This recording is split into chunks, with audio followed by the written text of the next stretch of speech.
Queridos hermanos, bienvenidos a un nuevo programa. Esto es Dejando Huellas de Jesús.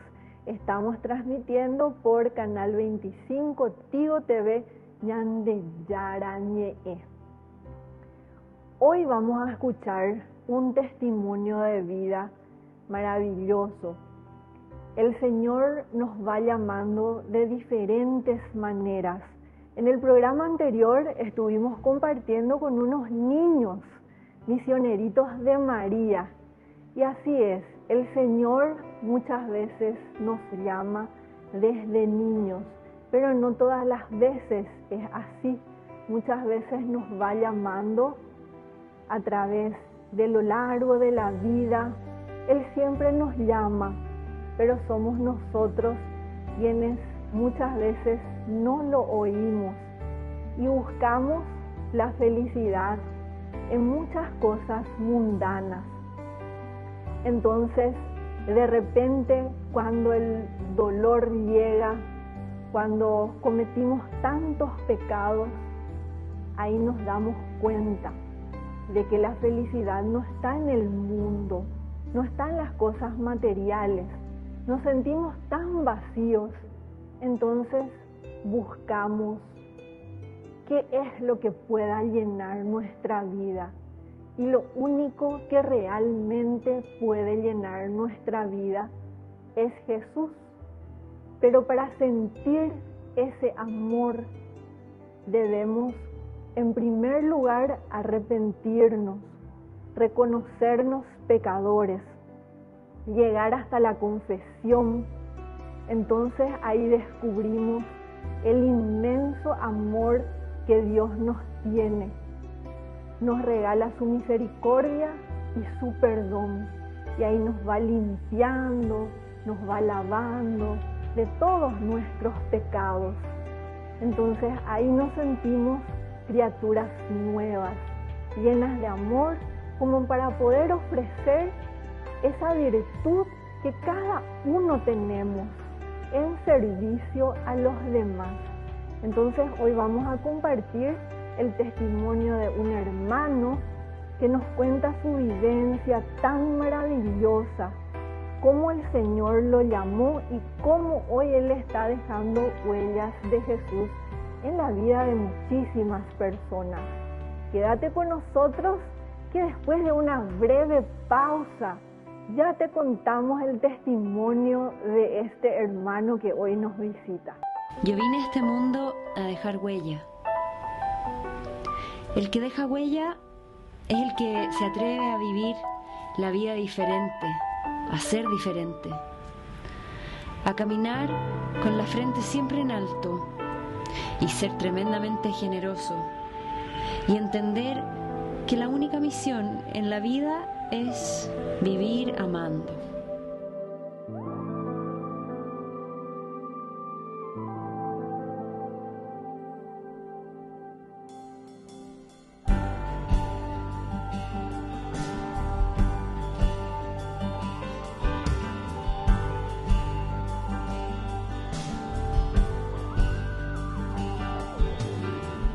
El abrazo más fuerte lo diste. Bienvenido Gerardo a Dejando Huellas de Jesús. Sí, gracias, realmente contento de estar aquí. Saludo a toda la gran audiencia de Canal 25, de Tigo, del programa Dejando Huellas. ¿Puedes contarnos tu testimonio, por favor? La teleaudiencia está con muchas ganas de oír ese testimonio tan grande que hoy venís a compartir con nosotros. Sí, cada persona tiene una experiencia, un testimonio. Y a mí me tocó un testimonio muy fuerte, que ocurrió el año 1990. Para mí, que era un joven normal, llevaba una vida buena aparentemente, pero sí, me dejé llevar por el libertinaje, me dejé llevar por la violencia, hasta que tuve un problema con un vecino. Pensé que no iba a llegar a mayores, pero eso me derivó a pisar en la cárcel. Recuerdo cuando me siguieron con pistola, yo fui a un shopping, compré cerveza, vine en casa para descansar, golpean la mano y yo salgo a atender una patrullera. La patrullera era estos coches Brasilia, no es la de ahora. Y recuerdo que mi mamá salió atrás de mí y me dice, hijo, ¿dónde te vas? Me voy un ratito, mamá, le dije. Es un ratito. Me costó 2 años, 4 meses en el penal mayor de Tacumbú. Recuerdo que al otro día de ir a la comisaría de Calabozo, mi mamá me fue a buscar, ¿verdad? Yo dije, ya salgo, ¿no? Quedé preso 1 o 2 días, fui a investigaciones. Allí empecé a ver gente rara, gente con tatuajes, gente con cicatrices que jamás pensé que iba a ver.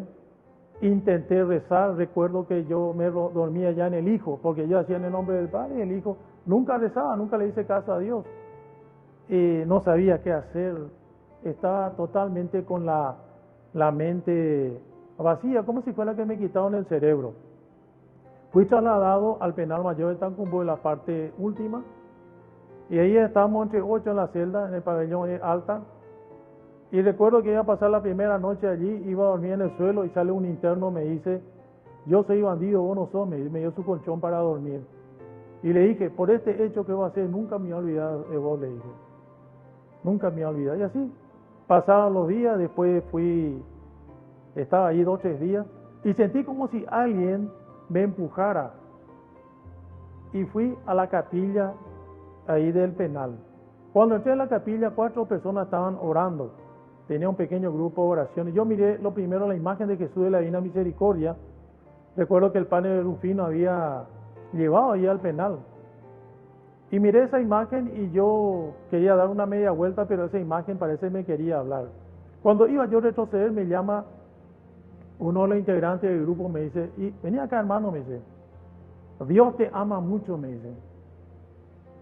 Dios te ama, me dice. Y cuando me dice ese Dios te ama, yo siento como una bofetada en mi cara, porque ¿cómo Dios te va a amar y vas a pasar semejante situación, semejante problema?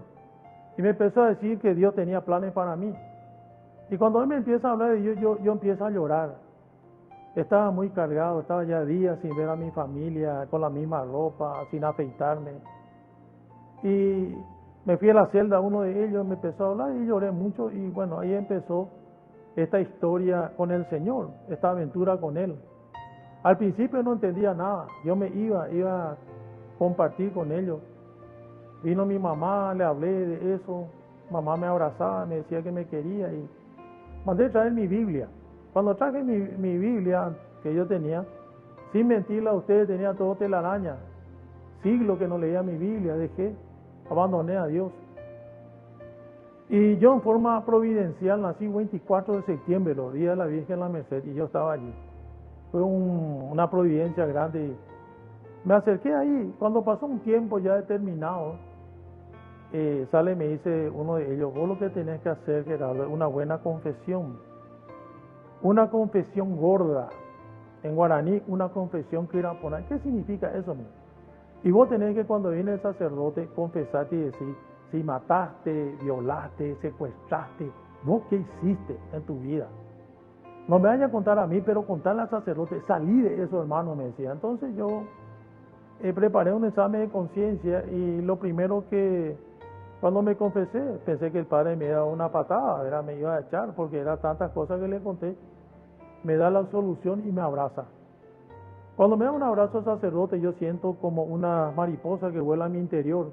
Es como esos enamoraditos de colegio, que no sé cómo me pasaba a mí. Esas cargas pesadas que yo tenía, como bolsa de Portland que tenía ahí en la espalda, fue desapareciendo. Ahí comprendí lo que Jesús decía, vengan a mí los que están cansados y agobiados, que yo lo aliviaré. Y me di cuenta del poder de la confesión, del poder que tiene el sacerdote en sus manos cuando dice, yo te absuelvo tus pecados en el nombre del Padre, del Hijo y del Espíritu Santo, amén, y vete en paz. Que nadie te puede decir, ningún presidente, ninguna otra autoridad que no sea sacerdote. Y ahí comprendí, el Señor me estaba dando catequesis a mí vivencial. Y empecé a acercarme a la Eucaristía, el rezo del rosario. Me entregan el rosario y me dice, tenés que pelar, gastar este rosario. En guaraní, emopenose con rosario. Y empecé a rezar los rosarios. Pasó el tiempo, yo no entendía nada. Me iba, yo igual, me iba, ¿verdad? Hasta que un día en mi celda, parecía como San Pablo que recibió esa luz, yo también. Recibía una luz allí intensa, parecía un buscahuella de vehículo que me iluminaba. Empecé a temblar, tenía miedo porque temblaba mi cama, yo temblaba que mi compañero de celda se despertase y que me clavase con un cuchillo, pues tenía, bajo su almohada no tenía un rosario, tenía un cuchillazo, una faca que llaman, ¿verdad? Y tenía miedo, yo empecé así a llorar, me levanté, no pude más dormir, me duché y parecía cantar. Después me di cuenta que a poquito me fue saliendo la timidez, porque yo antes era tímido, cuando leía le temblaba. Empecé a hablar, era diferente, Dios me estaba tocando, llamando. Y allí comprendí del verdadero amor de Dios, el que dice Él, no es el por qué, sino el para qué de las cosas. Que habla en Romanos 8:28 que Dios dispone todas las cosas para bien de los que aman. Permite pérdida de libertad, permite enfermedad, permite muerte, permite accidente. Es como el fusible de Dios para que uno pueda acercarse a Él. Es un llamado de Dios. Y que Dios siempre te va a llamar, o por las buenas o por las malas. Ahí comprendí de que el artista tiene dos formas de hacer escultura. Una a base de molde y otra a base de martillo. Y lastimosamente yo a base de martillo tuvo que ser, no fui dócil. Y ahí comprendí de que tengo que decir, Señor, tú eres el alfarero, yo soy el barro. Y me entregué a Dios. Y empezó una aventura de amor con Él. Salí en 2 años 4 meses en forma providencial. Tuve la gracia de que el abogado querellante vino orando. El Padre de la Vega nos había enseñado a nosotros que tenemos que orar por nuestros enemigos, que tenemos que orar por las personas. Y lo que habla en Ezequiel 36:11, que Él les dé a cada uno ese corazón de carne y quite el corazón de piedra. Yo oraba por las personas que yo amaba mucho y tuve problemas con ellos, les hice daño. ¿Y qué pasó? Se le tocó el corazón a ellos, vino el abogado, me dice, Gerardo, quiero hablar contigo. Sí, doctor. Y me dice, Gerardo, no me va a pisar mi cabeza. Porque yo le dije en guaraní, por un batan acá no cape, le amenacé al abogado. Y le dije, yo en un momento de ignorancia y de rabia te dije, doctor, eso, perdóname. Gerardo, yo ya retiré la querella para que puedan trabajar y puedan salir con libertad.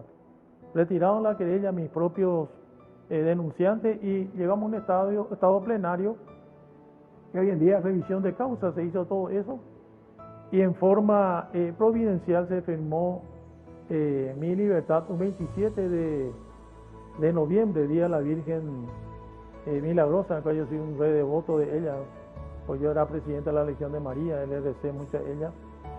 Y bueno, y mi libertad fue total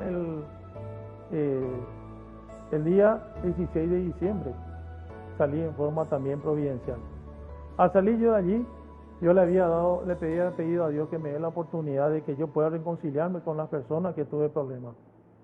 Fui a dar testimonio en un lugar, de allí me invitaron a un retiro en Villa Ayes, Nueva Italia, mejor dicho, en Nueva Italia, y en ese retiro fueron también las personas que yo tuve problemas.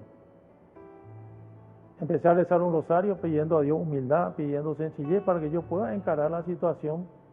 Y cuando uno tiene un grupo así de oración, hay un bloque donde uno dice, ¿verdad?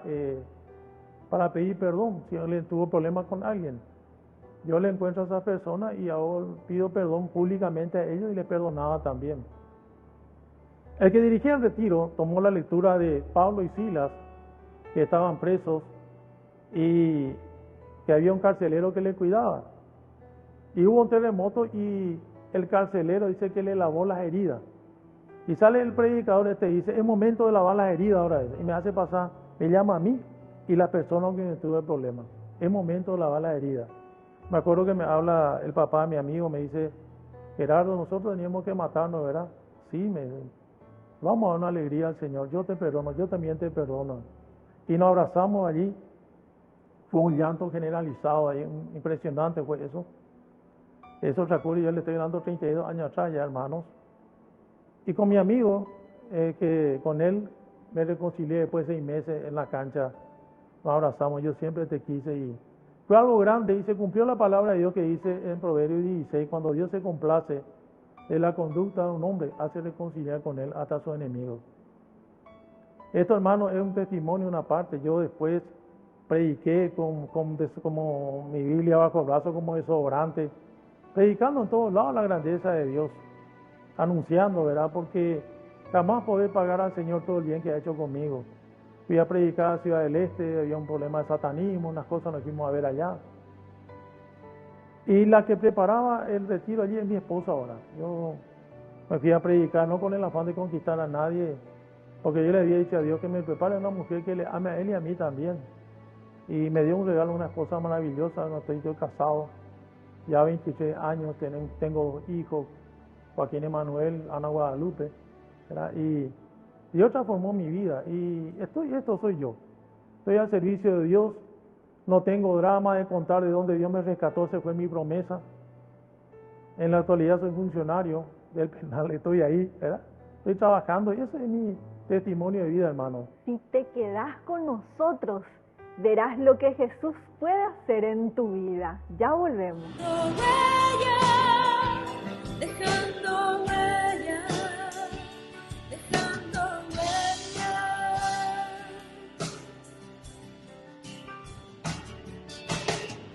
Y aunque no te vea, te puedo sentir.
Es grande,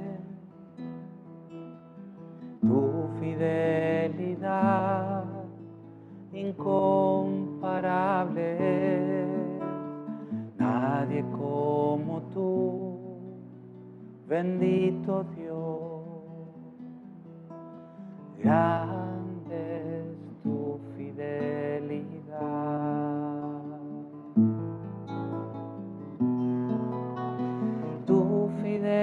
Fidelidad es grande, tu fidelidad incomparable, nadie como tú, bendito Dios, grande es tu fidelidad.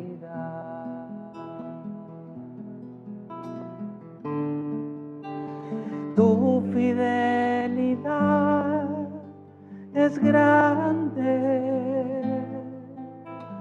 tu fidelidad incomparable, nadie como tú, bendito Dios,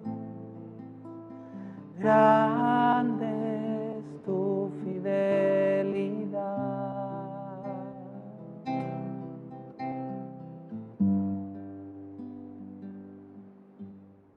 ¿Qué más nos podrías contar? Y te puedo contar muchas cosas, que se cumple la palabra de Dios donde dice, donde abundó el pecado, sobreabundó la gracia. Eso es lo que quiero decirle a la gente, que esto que Jesús hizo en la cruz, al ladrón le dijo, y mismo estará conmigo en el paraíso, se cumple. Mirá lo que Dios Jesús le regala a uno que toda su vida logró. Toda su vida hizo el mal, él le reconoció y que Dios le dio el cielo, nada más ni nada menos. Jamás pensé que iba a pasar. A mí lo que me impactó la primera Navidad que iba a pasar allí. Yo pasé 3 cumpleaños y 2 Navidades pasé. Me impresionó cuando visité, tenía yo cualquier cantidad de pan dulce, yo empecé a visitar los rincones del penal y veo en un momento dado que están jugando con un deficiente mental, le está tirando piedras y bueno, se burlaban de él. Yo me voy y le traigo un pan dulce a este interno y le doy a este compañero. Para mí, me dice, sí, para vos. Gracias, señores. Con una alegría, quita el pan dulce y come. Hace tiempo no como yo esto. A mí me impacta porque nosotros la comida tiramos todo afuera. Jamás valoramos nada. A este un pan dulce le hace feliz. Cuando me fui ahí, ya a las 7 se cerraron los portones. La primera Navidad quité una mesa y quité la comida que tenía. Venga muchachos, le empecé a hablar, le di todo lo que tenía. Y empezamos a hablar ahí, veía la tristeza, la soledad de gente que su familia no le visita, gente así. Y así empezó. Y más lo que a mí me impactó fue que había entre ellos uno que eran pasilleros, son los que están abandonados, gente que está en las drogas. Y bueno, ya estaba yo en la pastoral ahí con ellos, los muchachos de la iglesia. Empezamos a recorrer y a hablarle a los muchachos y les llevamos a la iglesia. Porque ya en principio esta alegría y paz que teníamos era para transmitir. Y este hombre empezó a irse con nosotros. Había un grupo de estudiantes de filosofía que fueron a hacer su pasantía, a hacer un poco sus pruebas, entrevistaban a los internos, y una de ellas se fijó en este compañero que ya estaba cambiando, ¿verdad? Le visitaba, ellos se enamoraron, salió, él tenía 6º grado, salió a libertad, ellos se casaron, le hizo estudiar a esta mujer curso rápido, terminó el 6º curso, luego estudió la Facultad de Ingeniería, y él en la actualidad es ingeniero civil. No doy su nombre porque él no estoy autorizado. Tengo un compañero también que es profesor de toda la Facultad de Derecho. No puedo dar su nombre porque no estoy autorizado. Era interno del penal también. He visto nomás la maravilla de Dios, que cuando uno se abre a la gracia de Dios, que Él obra maravilla. Y quiero decir, y hace un tiempo dije a la iglesia mismo, al clero, le había dicho yo, que Jesús sigue llamando todavía a Saulo de Tarso, que sigue llamando todavía a María Magdalena, que sigue llamando a Zaqueo, que el Evangelio tiene poder. He visto cómo personas tenían condena 25, yo acompaño a gente que tiene 40 años de condena, de 35, 30 años, ¿verdad? Que vinieron llorando, empezaron a tomar la cruz de Cristo, Señor, lleva conmigo, esto pues yo solo no puedo. Y nosotros le enseñamos a vivir un día a la vez, solo el hoy. Porque hay 2 enemigos fundamentales que tenemos, el pasado y el futuro. El pasado, ¿por qué hice esto? ¿Por qué me metí en esto? Y el futuro, ¿qué va a hacer de mí? Y no olvidamos vivir el presente. Y que la gracia de Dios sostiene. Yo estoy ahora en la parte cultural educativa del penal y he visto, hasta ahora acompaño. Dejé otros trabajos y estoy en el penal. La gente dice, y esa es mi vida, ¿verdad? Y no me voy a cansar de decir que si hoy está pasando momentos difíciles que están escuchando el programa, yo respeto, hay profesionales, te va a ayudar la psicóloga, como tengo una amiga, varias psicólogas, bueno, yo hasta aquí nomás llego, le dicen, ahora lo que tiene que llegar es a Jesús, Él es el que perdona todas esas basuras que tenemos, esos recuerdos que tenemos, no hay pastilla que te pueda quitar, sí, la absolución de los pecados, que es la confesión, ¿verdad? Y eso, te digo, que Dios tiene el control y la última palabra. Todo depende, una mirada de fe puede salvar al pecador. Uno tiene que animarse. Y he visto muchas cosas, y sigo viendo personas que años estuvieron, que por la casa hoy están en su casa, están trabajando, están con su familia. Y siempre le decía, ¿y por qué vos seguís robando? ¿Y para que no le falta a mi familia? Si vos le estás faltándole. Y empezaron a trabajar y sobre todo acercándose a Dios. Y ahí está. Lo que quiero decir nomás a los jóvenes es que se deje coquetear con las drogas. Hay muchos hoy en día que no son más los chicos de la periferia los que se drogan, sino chicos de sociedad, ¿verdad? Y hay muchos padres ahí, el penal está lleno de muchos chicos que están ahí, gente renombrada que no se publica nomás, que están por allí y cuesta mucho, ¿no? Hubo un motín por el año 1991, un motín muy grande donde no teníamos provista, nadie teníamos nada para comer, prácticamente la gente estaba con hambre. Y yo me ofrezco y digo, yo tengo panes acá, muchachos, le quité mis panes que tenía. Y sale uno, me dice otro, yo lo único que tengo es cebolla y tomate, ¿qué lo vamos a hacer esto? Y sale uno, yo tengo sardinas. Y entonces uno, yo no tengo nada, bueno, entonces va a preparar hoy. Entonces prepararon ahí una comilona, un festín ahí, pero colaborando uno. Si yo era egoísta, solamente iba a comer galletas, ¿verdad? Y en cambio el otro iba cebolla y compartiendo. Pedimos una gran comilona y eso aprendimos, a compartir. Entonces eso quiero decirle, hermano, en tantas cosas por decirle, ¿verdad? Pero como estoy 34, voy por 35 años ya de esta vida con Dios y muchos a lo mejor me van a conocer, en varios programas de Solo Estar, ¿verdad? Y hoy doy gracias a Dios por esta oportunidad que me brinda. Buscarle a Dios, no te vayas a cansar, buscarle hoy, buscarle mañana, buscarle pasado, buscarle siempre. Y Dios no va a defraudar esa confianza, jamás. Y le digo a las madres que están a lo mejor luchando por su matrimonio, por sus hijos, las palabras que le dijo San Ambrosio a Santa Mónica, no se puede perder un hijo de tantas lágrimas, de tanta oración, ¿verdad? Llega el tiempo de Dios y nadie puede parar, pero el tiempo de Dios es perfecto, pero tiene su tiempo. Ese tiempo es perfecto. Por eso hoy está en este programa de tanta bendición. Pienso que Dios va a hacer maravillas. Gerardo, ¿qué mensaje podrías dejar a las personas que nos están viendo? Y el mensaje que le puedo dejar es que luchen por su familia. Porque cuando viví esta situación, yo y mi familia, el apoyo tuve de mi familia. Busquen a Dios con insistencia, se acerquen a Dios. Eso sí, lo primero, ese es el mensaje, acercarse a Dios, luchar por la familia. El joven que valore a su mamá, que valore a su papá, que los matrimonios se respeten. Cuesta encontrarle al Señor, cuesta mucho. Primero porque hay que renunciar a muchas cosas. Y él mismo dice este mensaje que le doy. ¿Querés seguirme? Niéguete a ti mismo. Carga con tu cruz de cada día y me siga. Uno le quiere seguir nomás, pero no quiere negarse a sí mismo y tampoco quiere cargar con la cruz, ¿verdad? Por eso, que Dios le bendiga siempre, que bendiga este programa y que le conceda a cada uno las peticiones de su corazón.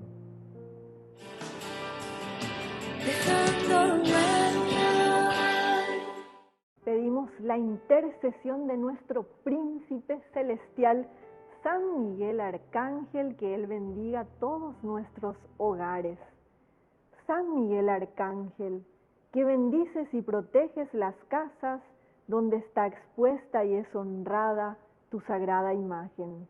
Te elegimos hoy y para siempre por protector de esta casa y te pedimos que te dignes demostrar en ella tu poderoso auxilio, preservándola de las enfermedades, del fuego, del rayo, de las inundaciones, de los terremotos, de los ladrones, de las discordias y de los peligros de la guerra.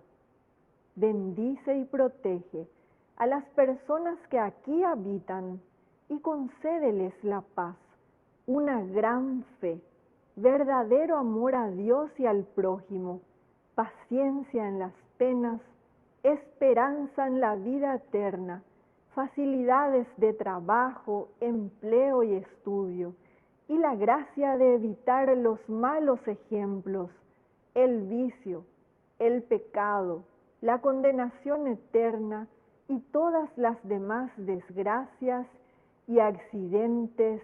Amén. San Miguel Arcángel, ruega por nosotros. Llegamos al final del programa. Después de escuchar este testimonio maravilloso, acércate para servir. Muchas veces sentimos vergüenza porque nos sentimos pecadores, pero Jesús ama y busca a los pecadores. Yo no estoy aquí por ser inteligente, yo no estoy aquí por ser la presidenta de la fundación, Yande Yarañe, yo no estoy aquí por otra cosa más que por decirle al Señor que sí. ¿Quién soy yo para oponerme a hablar de su palabra? Soy a lo mejor la hija más pecadora de todas, de Jesús. Y Jesús quiere que hable de Él. Entonces le dije que sí al Señor y estoy aquí compartiendo con ustedes. Así que vos también decile que sí al Señor en tus virtudes, en ese don que Dios te regaló por su gracia. Decile que sí y vení a evangelizar con nosotros en la Fundación Yande Yarañe. Puedes hacerlo convirtiéndote en padrino, en auspiciante. Tenemos grupos de oración, puedes acercarte con las hermanas. Es un hermoso grupo de oración en donde se reúnen todos los miércoles, también para orar y compartir un momento especial con Jesús y María. Pedimos la intercesión de nuestra Madre María para todas nuestras familias. Dios te salve María, llena eres de gracia. El Señor es contigo, bendita tú eres entre todas las mujeres, y bendito es el fruto de tu vientre, Jesús. Santa María, Madre de Dios, ruega por nosotros pecadores, ahora y en la hora de nuestra muerte. Amén. Dios y la Virgen nos bendigan. Dejando huella.